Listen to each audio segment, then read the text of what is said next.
Welcome, everybody. I'm so delighted to introduce a friend and colleague today, Dani Adler, who's going to be sharing with us from many years of incredible work in her campus role that she'll talk more about today. Her knowledge, her experience, her use of self-determination practices and materials. And I'm just really excited to have this conversation with you today, Dani. So thank you for being here. Thanks, David. Yeah. I'm Dani Adler, and I am the director of the Center for Academic Resources at the University of New Hampshire. I actually started this program in 1979, 1980. So I've been doing this work for a really long time. It's my passion. I'm going to be drawing from sort of years of experience and where self-determination in some various forms, I think, have influenced me over that time.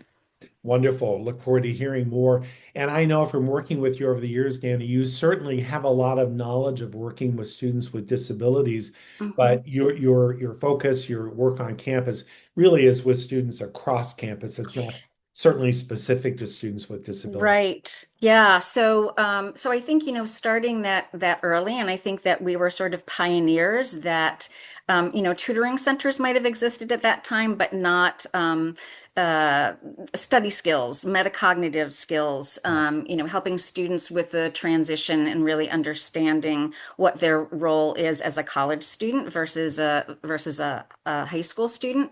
And of course, around that same time is when we first started seeing students with disabilities coming to college, right? And so for all of us, that was new, and we spent a lot of time trying to learn from the students and learn from each other, right? There weren't a whole lot of experts right out That's right. there That's at right. at that time, right? So Right. yeah, absolutely. And I would say at this point, probably 40 to 50% of the students that we see are students who self-identify and or are registered and getting accommodations. Yep.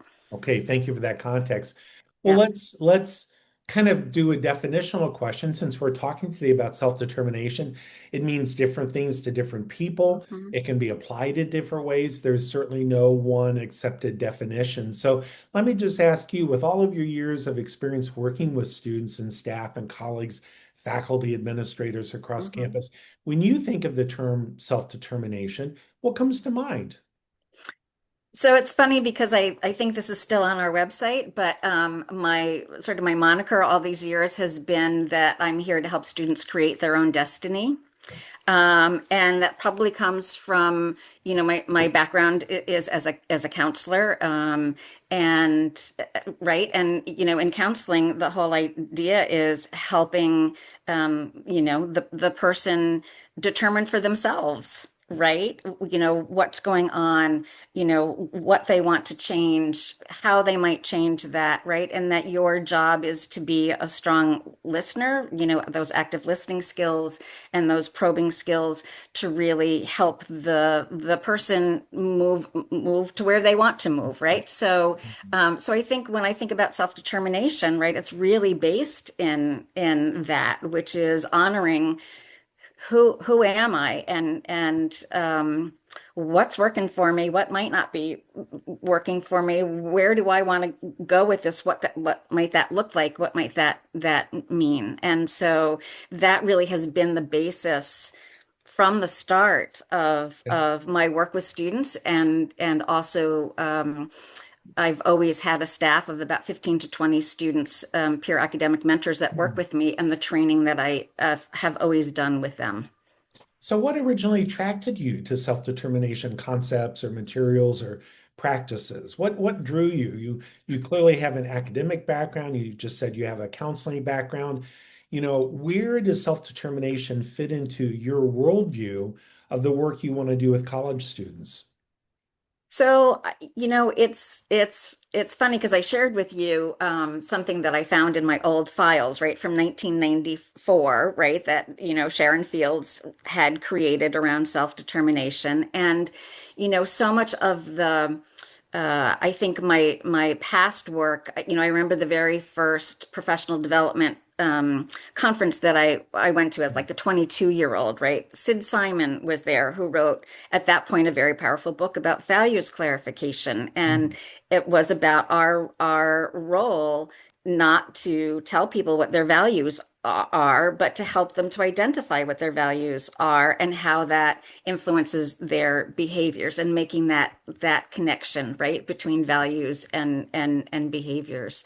Um, and I think I've also done a lot with sort of locus of control for internal versus external locus of control, and always gravitated again as a counselor to reality counseling, which again is very empowering about who are you, what do you want, right? What kind of movement do you want to make? So I think that the self-determination fits, it fits so into all of that for over the years. And so more recently, using more of those tools, and trying to incorporate them into our work, um, is where we've gone to, but that whole philosophy, I think, has been there, right, all along, Right. which is exciting. And now seeing this model, which I've become more familiar with more recently, right, and it's another important iteration, right, for where we are today. Nice. You mentioned tools in the model. Let's talk for a moment about the 2BSD website in particular, which I know you're familiar with. Lots of resources there, assessment tools, the model itself that Sharon Field and Alan Hoffman and their Hmm. colleagues developed, videos, publications, just lots of things that we hope visitors will find useful in different ways. When you think about anything on that website that captures your interest or that's been of interest or of use to you, can you identify anything in particular? And I know more recently the SLA materials are also identified on that website as well. So, is there anything in particular on that website that you found useful that you might want to mention to the audience today?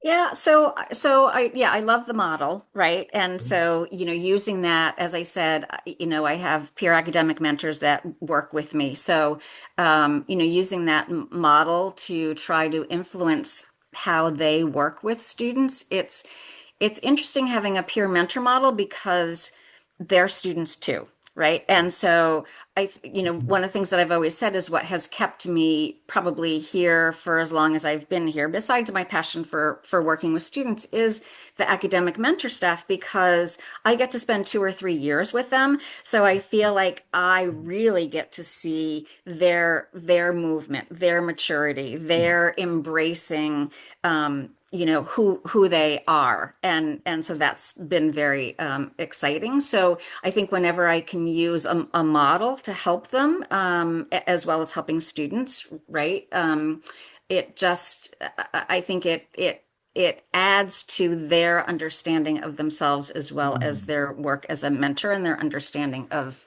students. So I definitely use the model in training.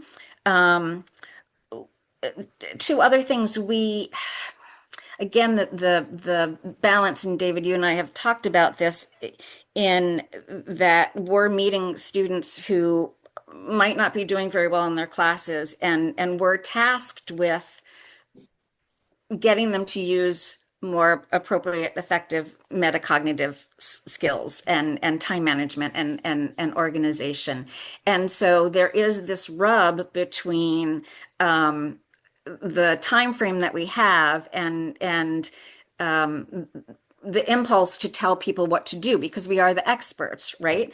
Right. But that doesn't, we know that doesn't work, because whenever we're told to do something, most likely our reaction is, no, I'm not going to do that. Right. And so finding that balance between really trying to empower the student to make these choices and to understand the value add, right? That's where these kinds of models really come in to, who are you and what is it that you want to do and how can we help you to plan and act that that way. Mhm. And so it is something that I'm always trying to help infuse and incorporate. And certainly in my own work with students, that's always my approach, and it's very exciting, right, to see their reaction to it. I think with the SLA that, you and I have done a little bit of a deep dive, into, one of my goals for the university, which is a very large goal that I don't know if in my lifetime I'll see, is that I think that using that tool with all incoming students to a college campus, Yeah. because it really identifies those critical skills for success on a college campus, Mhm. and it helps early on to for students to start to reflect on that. And it would be foundational for then, the university is very large, not huge, right? But about 10,000 undergraduates. And we do have these first year courses, but they're developed by different departments. And so there isn't necessarily a commonality, and there isn't a focus on those skills. And I think that's really important. So I would love to see the SLA used as the foundational tool for helping students to better understand and develop those critical areas. It's been so exciting to watch your work as a change agent, in an institutional setting, and to watch you navigate, where is growth possible in Hmm. terms of how I'm training my staff or how I'm influencing the campus, and accepting at times when, even though you might have great dreams and hopes, it may not be realistic to continue. So it's been gratifying, in other words, to watch your own self-determination Hmm. as an educational leader, Danny, in sort of learning from your own outcomes and just continuing to Hmm. set goals and figure out how to get there. Today, I love hearing how you're using self-determination concepts and tools as part of that work. Let me ask a kind of a hypothetical question. Don't know if Hmm. anything will come to mind or not. Hmm. Let's say that your academic mentors, your staff, met two incoming freshmen, and you got to work with them, maybe one of them anyway, and then 3 years later you got to reconnect with both of them. One of them had worked with you over time. You'd use self-determination tools and concepts with them over 2 or 3 years. The other one came in their freshman year. They met you once or twice. Hmm. Who knows where they went, who knows what they Yeah. did. They happen to pop in their junior year with, oh, by the way, I've got another need or question. Just in general, everybody's different, but just in general, from a self-determination perspective, what would you expect would look different from student one to student two, one of whom had worked with you and your staff and really been exposed to self-determination practices and tools and approaches, and the other, which is fine, but like a lot of college students, just tried to go it alone and did their best Hmm. along the way. 3 years later, how would those two students show up differently? Yeah. It's a great question because there's such a readiness factor, right, for this. And so, to your point, that consistent work, and that we know that modeling is so important, and so sometimes it can be with a student that you only met with a couple of times. If they were really Sure. ready and you were modeling Yeah. this, Yeah. then they might have been ready to run with it. I see. And then for another student, where again our assumption would be the more time that we spent with them and modeled it, Yeah. right, that they would really embrace it.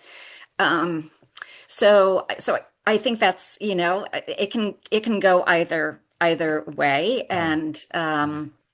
so Well, let me ask yeah. you a different way then. You bring up a good Okay. point. It's not number of sessions or amount of No. contact. It's really readiness and what the student takes away from their interactions with resources in the environment. Let me ask it a different way. Yep. If you could compare two students without, and this is not a judgmental question of this, Yep. but student A is very self-determined. Uh, Student B is very not self-determined for any number of reasons. How do they look hmm. different? How do they show up Oh, differently as a young adult or as a college student? yeah. Hugely, hugely, right, d different, right? The self-determined student is proactive and is Mm, creating their destiny, right? They are looking for opportunities to to create this experience at college and to walk out of college with all kinds of experiences, right, that have filled their soul for the last mm, 4 years, where the student who has not sort of embraced that is in some ways sort of just walking through the experience and being reactive. mm. So I think that's the way that I think about it. The distinctions are very clear, right? Oh, Um, absolutely. so let's talk then in particular about, we're recording this in 2026, an historic time in the world and in the US and certainly in higher education history.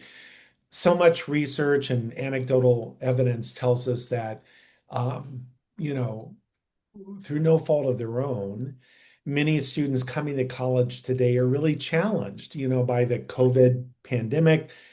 Some are saying even by the rise of AI and social media, um, that there may be less readiness academically, there may be a greater psychological, social, emotional risk factor that many Yep. incoming college students today are doing their best to grapple with, and that can really influence their transition to higher education and whether they walk through higher ed, as you said, or they really engage with the environment. So, against that context, given what so many students and college professionals are trying to grapple with today, do those challenges make self-determination practices any more important? Is self-determination any more relevant today than maybe 10, 15 years ago? Absolutely. And I think it's much harder today. Mm, I mm, hear students saying much more so, just tell me what to do. mm, They're not trusting themselves, their voices, mm, um, because of the environment that they grew up in, the world that they have grown up in, the parenting styles now because of the world that they've been growing up in. They're coming from a much more protective mm, place. Um, there's much less risk taking. And mm. so I think self-determination in some ways requires some risk taking, right? It's having having the confidence to say, perhaps finding some of those answers within myself is right is Instead going of being told what to to do. being told what to do, right? So I think it's vitally important, and I think that we've been finding it in some ways harder to do, right? Because the student is coming in asking, tell me what to do, and if we're not honoring that, Yes. right, and we're trying to step back, um, they have to be ready for that, Mm, right? And so mm, finding that balancing act, mhm. I think of trying to do a little bit of both. So one of the things that we have been trying this year, and it definitely is a pilot, it definitely is um, you know, something that we have to, I think, all get better at. But we've designed our forms so that when a student comes in, Okay. we're asking them to assess. So before they see us, we're asking them to assess their time management and organizational skills, their study skills, and then navigating the barriers that might exist for them. Mm, Um, but with that assessment, there's a box next to each, so there might be 5 or 6 questions under each of those categories. And then we have a box next to it saying, what do you think you could do, mm. Great. Great. right? So from the That might beginning help you. again, you're with honoring the this. student's voice and their insights and at least inviting them to share with you what they Right. do know if they're able to. Right. And it's been interesting because some students will fill that in. Mm, Other students will be like, I don't know what to do with this block, right? So then when we're meeting with them, we're trying to help them to perhaps, right, start to figure that out. So again, we're modeling that.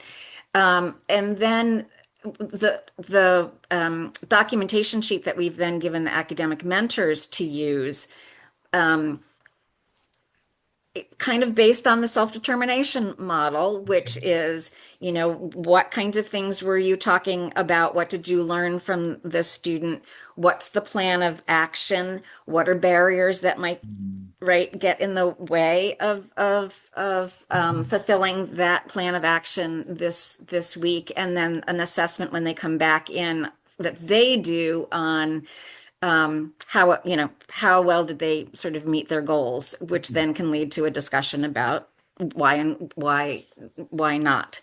And then the third thing that I did this semester was I took for those students with executive functioning, which we know are such foundational skills for success. And so I took sort of time awareness, time blindness, mm, attention concentration, and procrastination. And I created handouts on them that start with an assessment, okay. like 6 questions around procrastination that the student needs to answer, and then goes into some different strategies that the student might want to try. Mm, And then on the back of the form is, what do I think that I want to try this week? And then let's do a deep reflection on how that worked.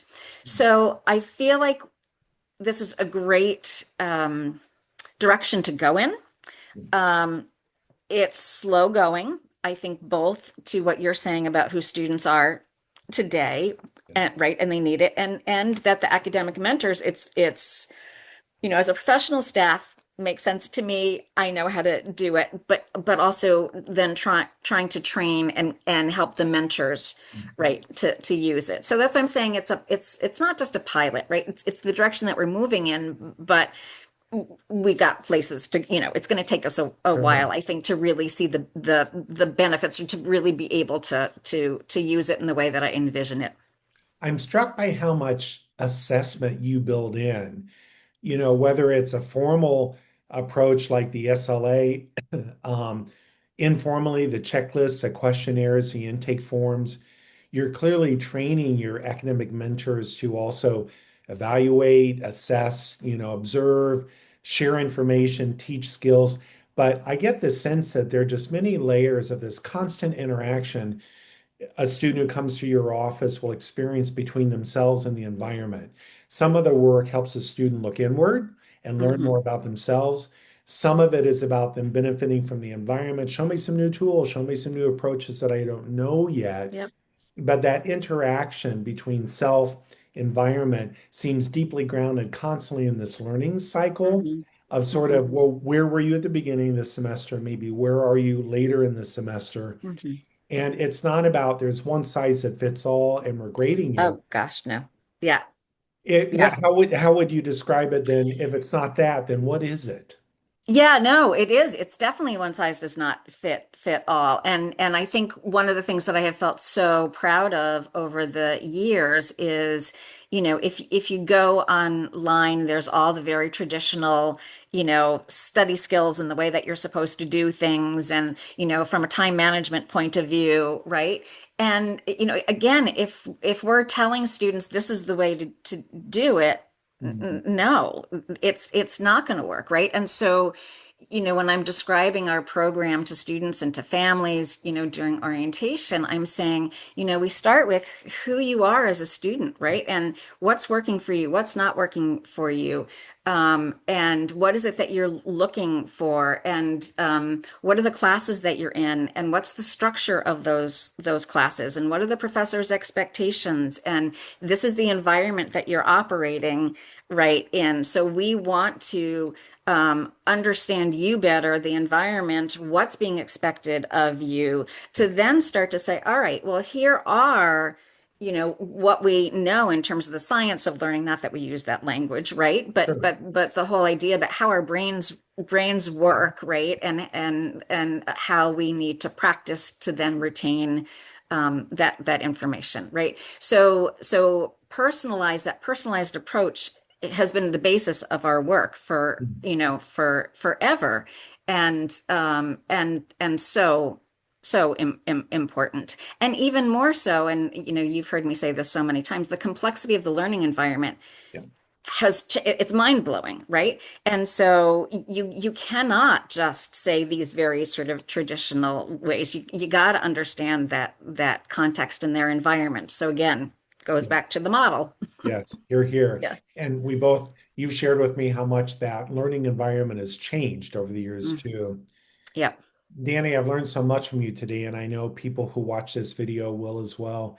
There's such a lovely and well thought out and long-term connection between theory and practice in your work. And you have, one of many models maybe, but it sounds like self-determination gives you this sort of big picture It is. framework for what you're Mm-hmm. trying to do with students and Mm-hmm. staff. And then that informs many specific strategies and approaches and tools that lend themselves to promoting student self-determination and your mentors' self-determination too over the time you Yeah. get to work with them. So again, we really appreciate you taking time today to share that. Before we wrap up today, is there anything else you want to go back to or add that we haven't talked about yet?